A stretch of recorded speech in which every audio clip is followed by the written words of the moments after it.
बिस्मिल्लाहिर्रहमानिर्रहीम। अस्सलाम वालेकुम। हज़ूर करीम सल्लल्लाहु अलैहि वसल्लम ने एक मरतबा हज़रत जिब्राईल अलैहिस्सलाम से पूछा, ए जिब्राईल अलैहिस्सलाम, कभी तुम्हें आसमान से मुशक्क़त के साथ बड़ी जल्दी और फ़ौरन भी ज़मीन पर उतरना पड़ा है?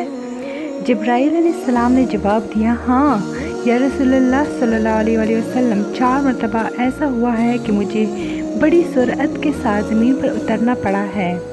हज़ूर सल्लल्लाहु अलैहि वसल्लम ने फरमाया, वो 4 मरतबा किस मौके पर? जिब्राईल अलैहिस्सलाम ने अर्ज़ किया, एक तो जब हज़रत इब्राहीम अलैहिस्सलाम को आग में डाला गया तो मैं उस वक्त अर्श इलाही के नीचे था। मुझे हुक्म हुआ कि जिब्राईल खलील के आग में पहुंचने से पहले फ़ौरन मेरे खलील के पास पहुंचो। चुनांचे मैंने बड़ी सुरअत के साथ फ़ौरी खलील के पास पहुंचा। दूसरी बार जब हज़रत इस्माईल अलैहिस्सलाम की गर्दन पर छुरी रख दी गई तो मुझे हुक्म हुआ कि छुरी लेने से पहले ही ज़मीन पर पहुंचूं और छुरी को उल्टा दूं। तो चुनांचे मैंने छुरी चलने से पहले ही ज़मीन पर पहुंच गया और छुरी को चलने ना दिया। तीसरी मरतबा जब हज़रत यूसुफ़ अलैहिस्सलाम को कुएं की तह तक पहुंचने से पहले ज़मीन पर पहुंचूं और कुएं से एक पत्थर निकाल कर हज़रत यूसुफ़ अलैहिस्सलाम को उस पत्थर पर बाआराम बिठा दूं।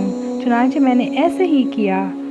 और चौथी मरतबा या रसूलल्लाह सल्लल्लाहु अलैहि वसल्लम, जबकि काफिरों ने हुज़ूर सल्लल्लाहु अलैहि वसल्लम का दंदान मुबारक शहीद किया तो मुझे हुक्म इलाही हुआ कि मैं फ़ौरन ज़मीन पर पहुंचूं और हुज़ूर सल्लल्लाहु अलैहि वसल्लम के दंदान मुबारक का खून ज़मीन पर ना गिरने दूं और ज़मीन पर गिरने से पहले ही मैं वो खून मुबारक अपने हाथों में ले लूं।